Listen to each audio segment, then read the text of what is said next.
Trotz allem, was wir getan haben, werden wir euch stoppen und besiegen, härter als ihr jemals zuvor geschlagen wurdet.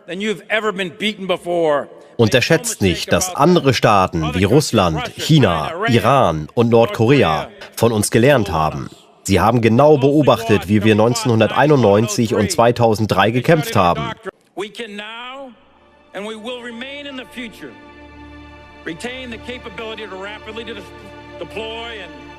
And we will destroy any enemy, anywhere, anytime.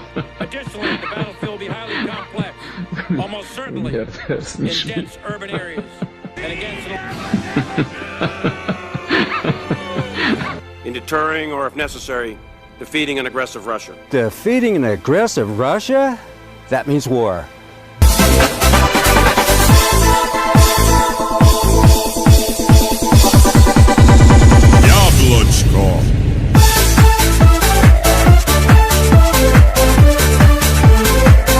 Военные России и Китая вместе работают над тем, чтобы уменьшить угрозу, исходящую от развития американской противоракетной обороны.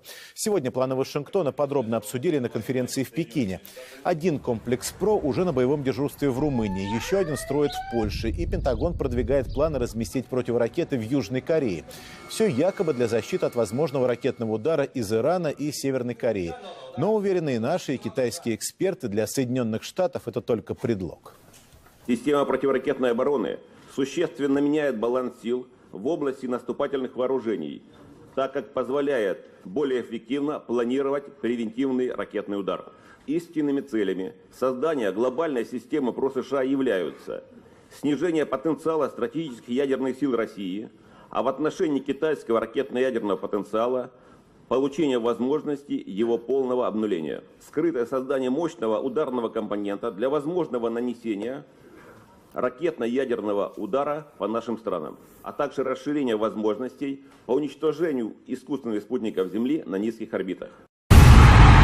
Яблочко.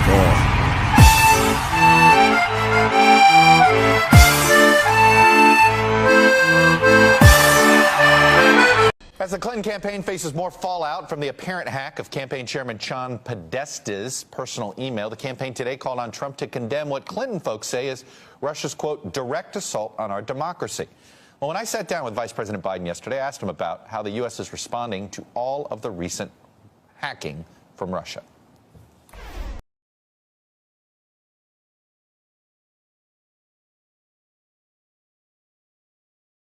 Why haven't we sent a message yet to Putin? We're sending a message. We have the capacity to do it, and the message He'll will be know sent it? at the time. He'll know it, and it'll be at the time of our choosing, and under the circumstances that have the greatest impact. The capacity to fundamentally alter the election is not what people think, and I tell you what, to the extent that they do, we will be proportional in what we do, and. So a message is going to be sent. Will the public know it? Hope not. ЦРУ готовит масштабную кибератаку против России. Об этом сообщил американский телеканал NBC со ссылкой на свои источники в разведуправлении. По данным анонимного собеседника, соответствующее распоряжение якобы поступило из Белого дома. И спецслужбы сейчас прорабатывают операцию. Выбирают цели атаки и способы взлома. Все это должно стать ответом на некие действия российских хакеров, которых в США обвиняют во взломе серверов Демократической партии. Об этом уже без намеков говорит вице-президент США Джо Байден. NBC показал анонс интервью, полная версия в эфире в воскресенье. Основная мысль – Вашингтон направит Москве сигнал в нужное время. Мы посылаем сигнал.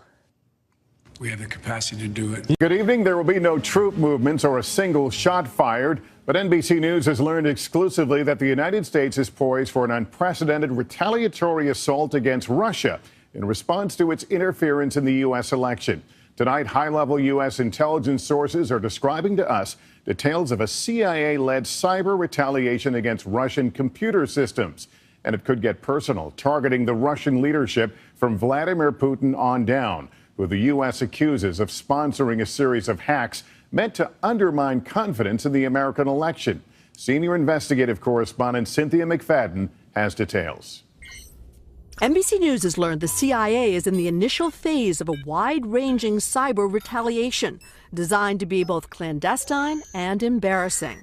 Sources with direct knowledge of the operation tell us the target, the Kremlin leadership, particularly Vladimir Putin.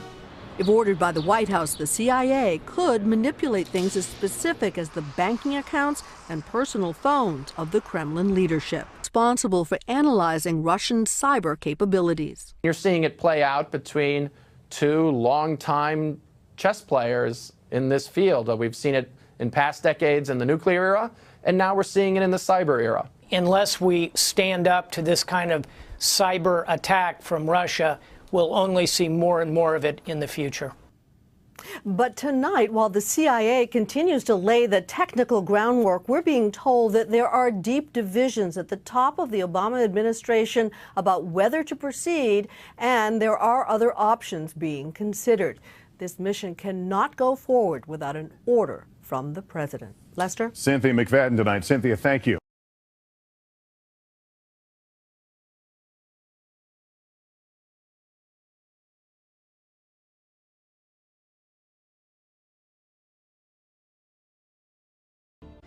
Thank you very much, Mr. President. It's a big happiness for me, and I'm very proud. Okay, I will start from my questions. Situation in Syria become more dangerous and more unpredictable. Why?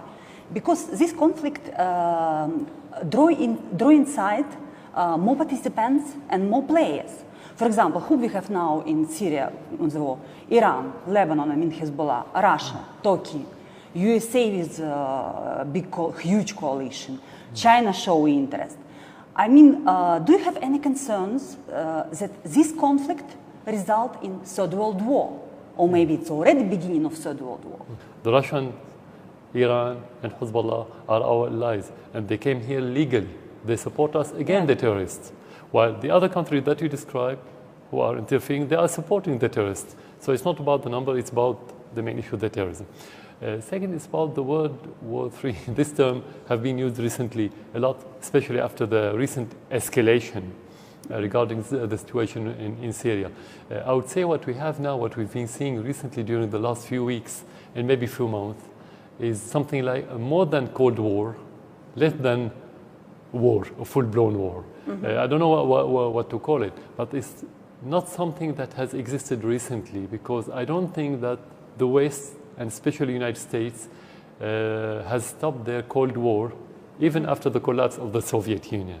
Yes, so it's going on. You have many stages in that regard, and Syria one of these important stages. You see more escalation than before, but the whole issue is about keeping the hegemony of the American around the world, not allowing anyone to be partner on the political or international arena, whether Russia or even their allies in the West. So this is the essence of this war that you describe as Third World War that exists. It is a world war, but it's not military war.